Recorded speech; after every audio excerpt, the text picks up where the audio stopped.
रिहा करो, रिहा करो, रिहा करो, रिहा करो। ये जो तस्वीरें हैं इसमें आप देख सकते हैं रिहा करो, रिहा करो,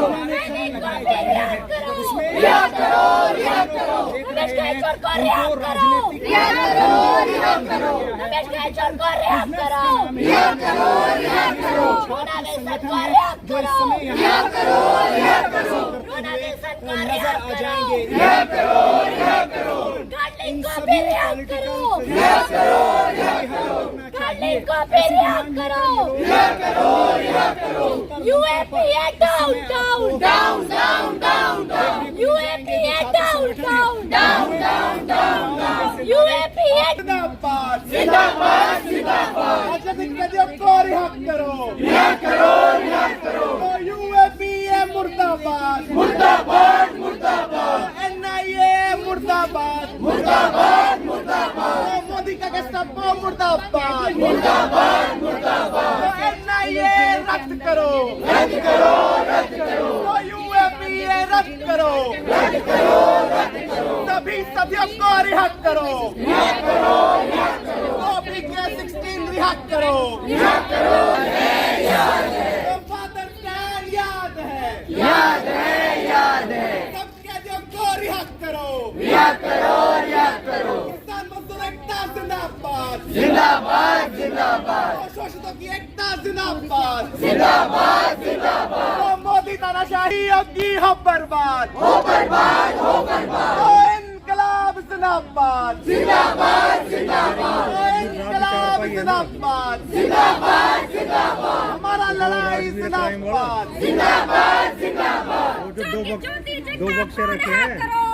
की जरूरत ही है और जुल्म हम पर ढाया जाएगा, उसी तरह का जुल्म लोगों पर ढाया जाएगा। लेकिन जनता ने यह बताया कि ये देश संविधान से चलेगा।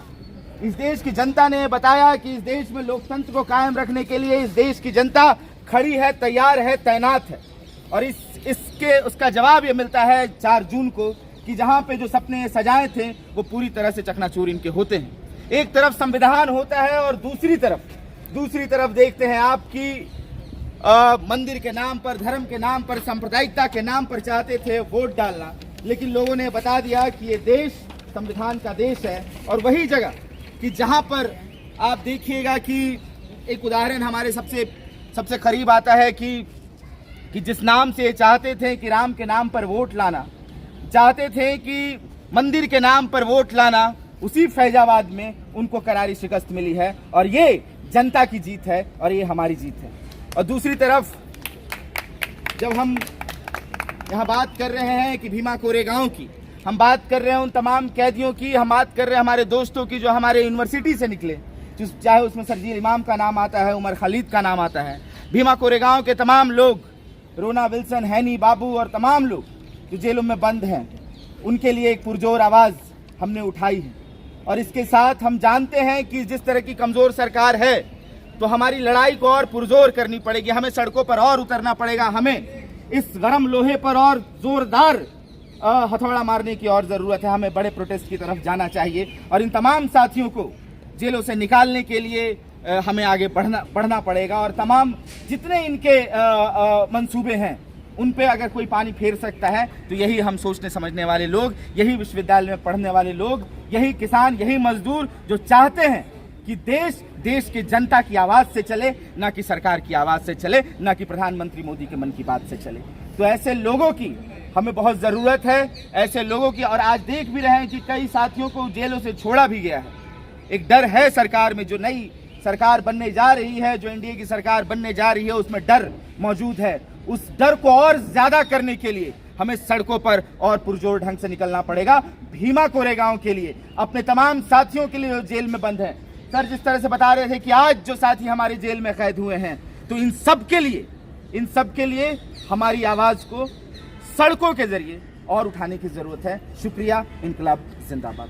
धनंजय जी जो कि जेएनयू के प्रेसिडेंट है, वो हमारे साथ है। आज यहाँ पर जो आप लोग धरना प्रदर्शन कर रहे हैं, लगातार जो है आप लोग मांग कर रहे हैं, आज की राय है कि क्या कहेंगे? जी, हम जो प्रदर्शन करने आए हैं, ये 6 साल हुए हैं भीमा कोरेगांव के, और जिस तरह से जो पिछली 10 साल की सरकार रही है और जिस तरह उसके रिजीम ने लोगों को, जो भी जनता के बारे में बोलने वाले लोग, संविधान के बारे में बोलने वाले लोग, देश में मोहब्बत फैलाने वाले लोगों के खिलाफ जो कह लीजिए कि जुल्म किया है और उनको जेलों में बंद किया है यूएपी के नाम पर, एनएसए के नाम पर, सेडिशन के नाम पर, तो मुझे लगता है उसका जवाब ये प्रोटेस्ट है। उसका जवाब कह लीजिए कि जो नई 4 जून का रिज़ल्ट है और इसके साथ साथ आगे भी देश की जनता में जाने के लिए, देश की जनता में और पुरजोर तरीके से आंदोलन उभरे, इसकी भी मांग हम यहाँ से करने आए हैं।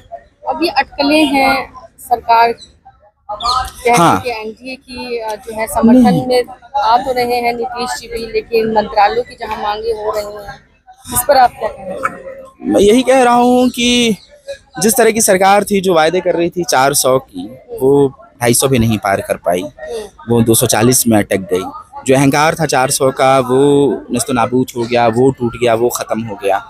और एग्जिट पोल जिस तरह से ख़रीद कर चलाया जा रहा था वो टूट गया पूरी तरह से। तो अब इतना रहा कि ये सरकार का पूरी तरह से जितना अहंकार था, जितनी संस्थाएं के साथ जुड़कर वो काम कर रहे थे, जितनी संस्थाएं को उन्होंने अपने काबिज कर लिया था खुद में, चाहे ईडी हो, चाहे सीआई हो, चाहे तमाम संस्थाएं हों, और देश के लोगों पर उसके ज़रिए हमला करवाना, अपोजिशन पे उसके ज़रिए हमला करवाना, तो मुझे लगता है कि अब उसमें थोड़ी सी कमज़ोरी। मुझे दुख है स्मृति ईरानी के लिए। स्मृति ईरानी यही है, स्मृति ईरानी, इस देश की जनता ने स्मृति ईरानी को जवाब दिया। जिस तरह का घमंड था उनमें, सच बात है कि स्मृति ईरानी, निरहुआ और ऐसे कई लोग थे कि जो चाहते थे कि सिर्फ धर्म के नाम पर हम जीत जाएंगे, सिर्फ मोदी जी के नाम पर जीत जाएंगे। तो देश की जनता इतनी बेवकूफ़ नहीं है। देश की जनता हमेशा से संविधान की रक्षा के लिए, इस देश की रक्षा के लिए, इस लोकतंत्र को बचाने के लिए हर समय आगे बढ़ी है। और ऐसे तमाम लोगों को, स्मृति ईरानी हो गई, निरहुआ हो गई। अयोध्या की बात करें, जहाँ पर राम मंदिर बनाया गया और कहा गया कि वोट भी जो है उन्हीं के नाम पर मिलेंगे, और वहीं की नगरी से अगर उनकी हार होती है तो देखिए वही बात है ना कि आपने जिस नाम पर वोट मांगा, जिस राम के नाम पर, जिस राम मंदिर के नाम पर, और उसके साथ साथ उस मंदिर बनाने के दौरान आपने कई घर वहाँ के तोड़ दिए, गरीबों के पेट पर लात मार दी है, तो वहाँ की जनता आपको किस तरह से जवाब देगी? मंदिर तो घर घर में है देश में, हर घर में मंदिर पाया जाता है, हर घर में लोग पूजा करते हैं इस देश में। यही खूबसूरती है इस देश की कि हर धर्म के लोग रहते हैं, और संविधान में भी एक धर्मनिरपेक्षता है कि जहाँ सबको पूजने का, सबको अजान देने का, सबको चर्च में जाने की छूट है, अधिकार है। तो आप सिर्फ उस नाम पर, एक धर्म के एक मंदिर के नाम पर चाह रहे थे वोट पा जाना, तो आपका टाइम फिस हो चुका है। और सच बात है कि राम के नाम पर वोट मांगने वालों का राम नाम सत्य बोल लीजिए या रामबान इलाज बोल लीजिए, दोनों हो चुका है। धनंजय जी बताइए, विपक्ष जो है थोड़ा मजबूत है? बिल्कुल मजबूत है विपक्ष भी। तो है क्या आप गलत होता है तो आप आवाज उठाएंगे तभी? हम लगातार, हम पहले भी चुप नहीं थे, और ये बात है कि पहले हम, आप देखेंगे कि जंतर मंतर हो गया है, कई जगह पर प्रोटेस्ट करने की जो हमें छूट नहीं मिलती थी, कई बार मना कर दिया जाता था। अब हम उस पर और दबाव बना सकते हैं। अब हम पूरी ताकत के साथ सड़कों पर आने के लिए तैयार भी हैं, तैनात भी हैं। यूनिवर्सिटी के छात्र, उसके साथ साथ तमाम जिन पर जुल्म हुए हैं, नौकरी के नाम पर लोगों को, जो युवाओं को छला गया है, वो जो यूनिवर्सिटीज़ में जो फंड कट हुए हैं और फ़ी हाइक हुए हैं, उनसे जो वो छात्र तमाम, वो सब सड़कों पर अभी आने के लिए तैयार हैं। और जितनी इनकी पॉलिसी थी युवाओं के खिलाफ, छात्रों के खिलाफ, महिलाओं के खिलाफ, किसानों और मजदूरों के खिलाफ, इसके खिलाफ सिर्फ अपोजिशन में संसद में बोलने के लिए तैयार नहीं है। अब अपोजिशन सड़कों पर भी, ये जो छात्रों का अपोजिशन है, जो युवाओं का अपोजिशन, तैयार है।